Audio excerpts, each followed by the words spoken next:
अस्सलामुअलैकुम फ्रेंड्स। आज की इस वीडियो में हम सीखेंगे कि फेयर वैल्यू गैप क्या होता है, या इसको शॉर्ट फॉर्म में एफवीजी भी कहा जाता है। एफवीजी क्या होता है इसको हम समझेंगे। इसको हम ऐसे समझेंगे कि ये बनता क्यों है, इसकी रीज़न क्या है बनने की एफवीजी की, और हमारे लिए इनवैलिड और वैलिड एफवीजीज कौन से होंगे। हमारे स्ट्रक्चर में डाउन या अप ट्रेंड में हम कितने या कौन से एफ हमारे लिए हाई प्रोबेबिलिटी वाले होंगे।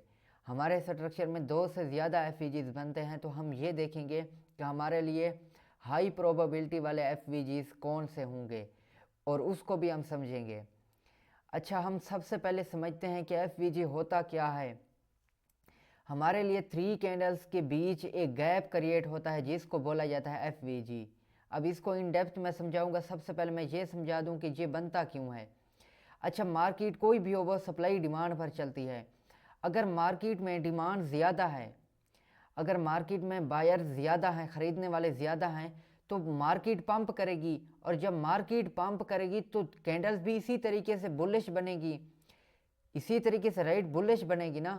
तो बुलिश कैंडल्स के बीच में इस तरीके से गैप क्रिएट होता है। यानी कि अगर डिमांड ही मार्केट में बढ़ गई है, डिमांड ही मार्केट में ज़्यादा हो गई है, बायर्स मार्केट में ज़्यादा आ गए हैं, तो मार्केट पंप करेगी, और चार्ट में इस तरीके से बुलिश कैंडल्स हमें नज़र आती हैं। तो जब बुलिश कैंडल नज़र आती हैं, इनके बीच इस गैप को बोला जाता है एफ या फेयर वैल्यू गैप। अब ये कैसे होता है, सबसे पहले हम ये देखते हैं कि पहली कैंडल का हाई पॉइंट, जो पहली के हम तीन कैंडल ही देखते हैं, तीन कैंडल हमने फाइंड करनी है। तीन कैंडल में पहली कैंडल जो होगी उसका हाई पॉइंट, उसका हाई पॉइंट अगर उसके ऊपर विक है तो जाहिर सी बात है उसका विक वाला पॉइंट ही हाई पॉइंट होगा। और सेकंड कैंडल जो है इसको छोड़ देना, इसको कुछ नहीं कहना। थर्ड कैंडल जो है इसका लो वाला पॉइंट, यानी कि अगर कैंडल में विक होगी ऊपर या नीचे, तो हाई और लो पॉइंट कैंडल का विक ही होती है।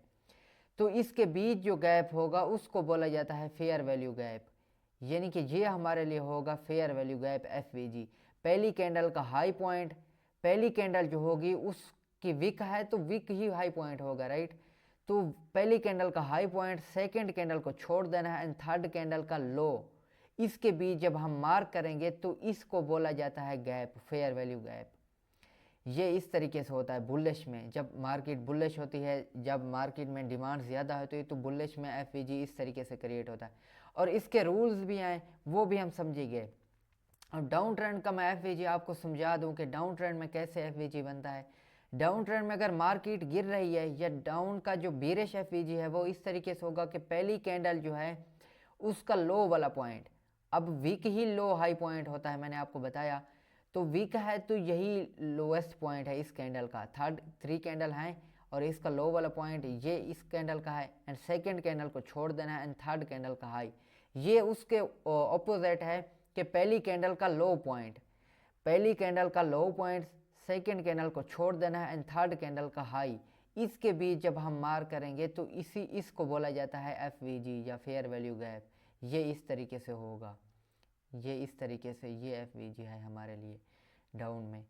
तो पहली कैंडल का लो पॉइंट, मैं दोबारा रिपीट कर दूं कि पहली कैंडल जो है इसका लो पॉइंट, यानी कि लोएस्ट पॉइंट, इसको हम मार्क करेंगे पहली कैंडल का, सेकंड कैंडल को छोड़ देना है, एंड थर्ड कैंडल का हाई पॉइंट, इसके बीच गैप होगा, उसको एफ बोलता है, बोला जाता है, सॉरी।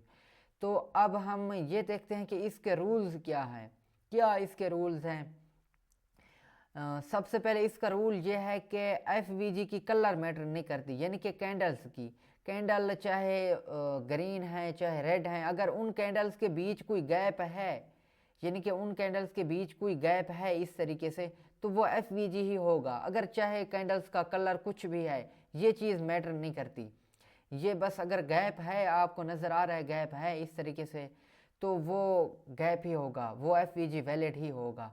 तो डाउन ट्रेंड में हम डाउन में भी हमारे लिए यही होता है कि एफ का कलर कोई नहीं मैटर करता। ये मैंने आपको समझा दिया कि आपने इस तरीके से मार्क करना है डाउन ट्रेंड का एंड अप ट्रेंड का, या मैंने आपको समझाने के लिए ये कहा।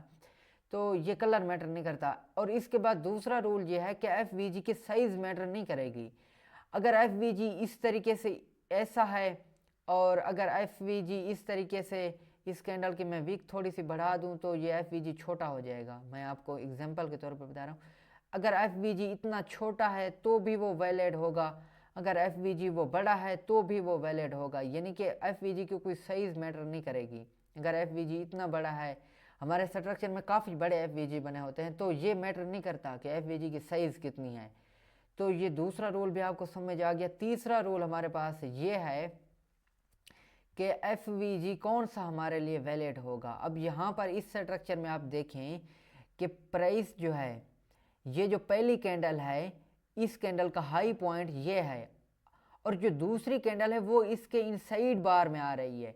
तो हम दूसरी कैंडल इस कैंडल को नहीं लेंगे, हम पहली कैंडल इस कैंडल को नहीं लेंगे जो इसके इनसाइड बार में आ रही है। हम पहली कैंडल इस कैंडल को मार्क करेंगे, जो ये इतनी बड़ी कैंडल है, जो ये जो इस कैंडल के अंदर आ रही है ना, बड़ी कैंडल के, ये जो छोटी कैंडल इसके अंदर आ रही है, तो हम इस छोटी कैंडल को पहली कैंडल नहीं लेंगे, हम इस बड़ी कैंडल को लेंगे। अगर आप इस तरीके से मार्क करोगे तो ये एफ इनवैलिड होगा। एफ हमारे लिए वैलिड ये होगा कि हमारे लिए पहली कैंडल ये है, ये वाली कैंडल, एंड हमारे लिए सेकंड कैंडल ये है। क्योंकि ये इसके अंदर आ रही है तो हम इसको कैंडल नहीं मानते, यही एक कैंडल है। पहली कैंडल ये, एंड सेकंड हमने इसको छोड़ देना, एंड थर्ड कैंडल का लो, ये इसके बीच एफ होगा। यानी कि अगर कुछ कैंडल इस तरीके से हैं, इनसाइड बार में है, तो आपको ये रूल पता होना चाहिए कि हम इस कैंडल का हाई लेंगे। ये जो बड़ी कैंडल है, अगर इस तरीके से इसके अंदर आ रही तो हम नहीं लेंगे। अगर बॉडी है फिर भी ये फिर भी इस कैंडल के अंदर ही आ रही है, ये कैंडल इस बड़ी कैंडल के, तो फिर हम इस तरीके से एफ को लेंगे, ये हमारे लिए वैलिड एफ होगा। ये इस तरीके से वैलिड नहीं होगा। और अगर इस कैंडल का हाई इस तरीके से है तो आपने इस एफ को मार्क कर लिया है इस तरीके से, ये एफ है, तो ये वैलिड नहीं होगा। हम इस कैंडल का देखेंगे, ये जो बड़ी कैंडल है, तो ये इस तरीके से भी इनवैलिड होगा एफ एंड हमारे पास सेकंड ये है कि अगर कुछ कैंडल इस तरीके से हैं, थर्ड कैंडल जो है वो इस तरीके से हैं, पहली कैंडल का हाई ये है, सेकंड कैंडल छोड़ दिए, थर्ड कैंडल का लो ये है, तो ये आपस में बिल्कुल मिट हो चुके हैं। इनके बीच अगर कोई एफ नहीं है, कोई गैप नहीं है, तो हमने तो यही देखना होता है ना कि पहली कैंडल का हाई पॉइंट, सेकंड कैंडल को हमने छोड़ देना है। सॉरी यार, चार्ट लोड हो जाए, पता नहीं चार्ट को क्या है यार, ये बार बार लोडिंग कर रहा है, तो पता नहीं ये आप कितना टाइम लगाएगा। हाँ अच्छा, इस तरीके से था पहली कैंडल का हाई पॉइंट। अब हाई पॉइंट तो यही है, हाई वाला पॉइंट तो यही है पहली कैंडल का, सेकंड कैंडल छोड़ दिए, थर्ड कैंडल का लो, इसके बीच कोई एफ नहीं है, कोई गैप नहीं है, देख रहे हो ना कि कोई गैप नहीं है, तो ये नहीं होगा। ये इसके यहाँ पर कोई एफ नहीं है, इसको भी नहीं लेना, इस तरीके से भी नहीं लेना।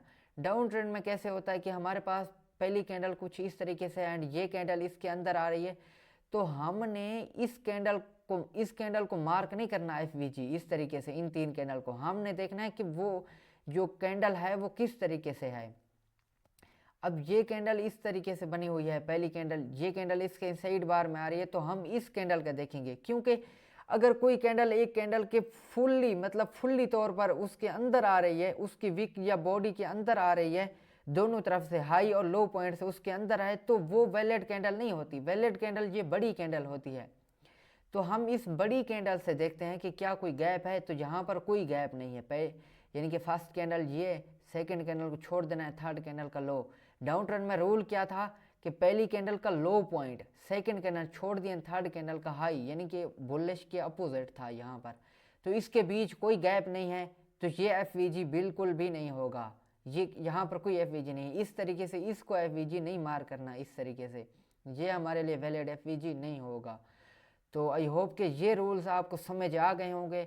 लेकिन एक और बात जहन में आती है कि हमारे स्ट्रक्चर में एफ तो काफ़ी ज़्यादा होते हैं, काफ़ी ज़्यादा। अब ये भी समझ लें यार, वो बात अलग करेंगे, ये भी समझ लें कि अगर कैंडल कुछ इस तरीके से, या पहली कैंडल यहाँ पर आ रही है, या जो थर्ड कैंडल है वो इस तरीके से आ रही है, यानी कि ये विक्स आपस में मिली हुई हैं, तो यहाँ पर कोई गैप नहीं है। फर्स्ट कैंडल का सॉरी, मैं इस इनसाइड बार को जो है रिमूव कर दूं। हाँ, पहली कैंडल इस तरीके से, पहली कैंडल यहाँ पर है, सेकंड कैंडल छोड़ दिए, थर्ड कैंडल का हाई, ये विक्स आपस में मिक्स हैं, यानी कि यहाँ पर कोई गैप नहीं आ रहा, तो ये भी वैलिड नहीं होगा इस तरीके से। तो बात ये थी कि हमारे स्ट्रक्चर में एफ आपको काफ़ी सारे मिलेंगे। तो हमने एफ कहाँ पर और कौन से एफ फाइंड करने हैं, तो उसको भी हम समझते हैं। हमारे सामने जो है अप ट्रेंड का स्ट्रक्चर है, राइट। अब अप ट्रेंड के स्ट्रक्चर में आपने पहले तो स्ट्रक्चर मैपिंग करनी है, higher high, higher low and higher high, और आईडीएम, ये ब्रेकअप स्ट्रक्चर, बोस, चोक, ये सारी चीज़ें क्या हैं, ये आपको आनी चाहिए। अगर आपको ये चीज़ें नहीं पता तो सबसे पहले मेरे भाई मेरी जो स्ट्रक्चर मैपिंग की सीरीज़ है, या जहाँ पर जो मैंने स्ट्रक्चर मैपिंग आपको सिखाई हुई है, तो पहले उसको देख लें, उसको मास्टर कर लें। इसके यानी कि हम स्ट्रक्चर को पहले अप्लाई करते हैं, फिर उसके बीच एफ को फाइंड करते हैं। तो इस चीज़ को आपने मिस नहीं करना। पहले आपने स्ट्रक्चर मैपिंग करनी है, आईडीएम को देखना है, हायर हाई कन्फर्म करना है, हायर लो कन्फर्म करना है। जब बॉस हो जाएगा तो जब निया हायर हाई बनेगा तो उसका आईडीएम जब होगा तो हायर हाई बनेगा। तो इस आईडीएम के नीचे ये हायर हाई कन्फर्म कब हुआ, जब इसका आईडीएम हुआ। तो इसके आईडीएम के नीचे, सॉरी यार दोबारा ये चार्ट लोड हो रहा है, पता नहीं क्या है, हमारे पास जो है इंटरनेट भी काफ़ी स्लो है यार, काफ़ी इंटरनेट स्लो है। तो ये चार्ट लोड हो जाए, 1 मिनट, पता नहीं ये कितना टाइम लगाएगा यार, पता नहीं इसको भी क्या मसला है।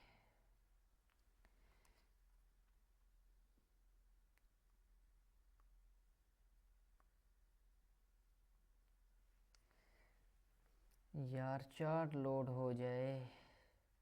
हाँ, तो ये बात कर रहा था कि मैं, कि हमारे पास आईडीएम कन्फर्म हो जाए, एक हायर हाई पॉइंट का आईडीएम कन्फर्म हो जाए। हम कैसे देखते हैं, हायर हाई, हायर लो। अब हायर लो ये वाला पॉइंट है हमारे पास। अब निया जब हायर हाई बनेगा, उसका आईडीएम होगा तो हायर हाई बनेगा। जब उसका आईडीएम हो जाएगा तो उसके आईडीएम के नीचे ये जो पार्ट होगा, हायर लो से लेकर आईडीएम का पार्ट जो होगा, इसके बीच हम एफ को फाइंड करेंगे। इस चीज़ के बीच, यहाँ ये जो हमारे पास पार्ट है, इस पार्ट के बीच हम एफ को फाइंड करेंगे। आपको ये पता होना चाहिए कि हायर लो हो हमारे पास एक, एंड जब उसके ऊपर कोई निया हायर हाई कन्फर्म हो। हायर हाई कब कन्फर्म होगा, जब उसका आईडीएम होगा, राइट। हमारे पास ये आईडीएम है, तो आईडीएम कन्फर्म होगा तो हम फिर एफ को फाइंड करेंगे इस लेग के बीच, यानी कि ये जो हमारे पास इस आईडीएम से नीचे, ना कि इसके ऊपर, इस आईडीएम के नीचे इस हायर लो पॉइंट तक, इसके बीच हम एफ को फाइंड करेंगे। तो वो एफ हमारे लिए वैलिड होंगे। अब उन इसमें भी काफ़ी सारे एफ तो हमने कौन से फाइंड करने हैं ये समझ लें। आईडीएम के बीच जो सबसे नीचे पहला एफ होगा, यहाँ पर जो कोई भी पहला एफ होगा, हमने उसको मार करना है। एंड उसके बाद हमारे पास ये जो लास्ट हायर लो पॉइंट तक, यहाँ पर जो कोई पहला एफ होगा, हम उसको फाइंड करेंगे। ये हमारे लिए वैलिड एफ होते हैं। ये दो आईडीएम के बीच, आईडीएम के नीचे, सॉरी, आईडीएम के नीचे जब भी कोई निया हायर हाई का जो आईडीएम, यानी कि जब कोई निया हायर हाई कन्फर्म होगा, जब उसका आईडीएम होगा, तो उसके नीचे जो पहला होगा हमारे लिए एफ तो वो वैलिड होगा, पहला इनिशियल। एंड जो लास्ट होगा हायर लो पॉइंट पर, वो हमारे लिए एफ वैलिड होगा। स्ट्रक्चर में हमारे पास ये दो एफ वैलिड होंगे, एक ये एंड एक दूसरा ये दो। इनके बीच अगर कोई भी एफ है तो हमने उसको रिस्पेक्ट नहीं करनी। हमने ये दो, एक लास्ट वाला, एक पहला आईडीएम के नीचे जो कोई आईडीएम होगा निया हायर हाई का।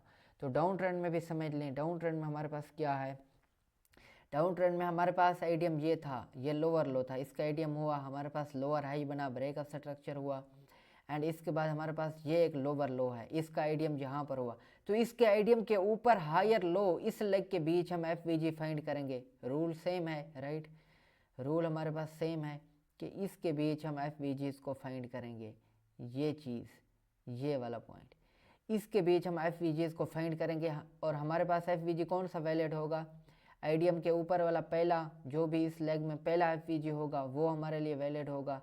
वो वैलिड कैसे होगा कि प्राइस इसको टैप करके डाउन में गिरेगी। और हमारे लिए सेकंड एफ कौन सा होगा, ये वाला पॉइंट, जो कुछ भी हायर लो पॉइंट पर पड़ा होगा, जो कोई भी हायर लो पॉइंट पर जो है एफ होगा, प्राइस उसको टैप करके जो है डाउन गिरेगी, या फिर इसको, इस तरीके से होगा। आईडीएम कंफर्म हो जाए, इसके ऊपर फिर एफ को फाइंड करो। इसके बीच जितने भी एफ हों तो आपने उनको रिस्पेक्ट नहीं करनी। अब इनका कलर भी मैटर नहीं करता, रूल आपको पता है, इनका साइज़ भी मैटर नहीं करना। अगर इनके बीच कोई बड़ा एफ पड़ा है, उसका साइज़ बड़ा है, तो आपने उसको रिस्पेक्ट नहीं करना। रिस्पेक्ट सिर्फ इन्हीं को करना है, पहला और लास्ट वाला। इस अप ट्रेंड में भी आपने इस तरीके से समझ लिया कि पहला जो एडीएम के नीचे पहला एफ होगा एंड लास्ट वाला, इनके बीच अगर कोई भी एफ है तो आपने उनको रिस्पेक्ट नहीं करना। इस तरीके से फिर प्रेस एडीएम के नीचे आती है और इस एफ को टाइप करती है, आप जाती है, और इस तरीके से फिर लास्ट वाले को टाइप करती है तो आप जाती है। एंड एफ के साथ ऑर्डर ब्लॉक अप्लाई होता है, तो उसको भी हम समझेंगे। वो ऑर्डर ब्लॉक जो है वो कन्फर्म हमें एंट्री देता है, वो कन्फर्म हमें जो है पता चल जाता है कि प्राइस यहाँ से अप जाने वाली है या फिर यहाँ से। एफ के साथ हम ऑर्डर ब्लॉक को कंबाइन करते हैं। तो इंशाल्लाह नेक्स्ट पार्ट में हम ऑर्डर ब्लॉक को भी सीखेंगे।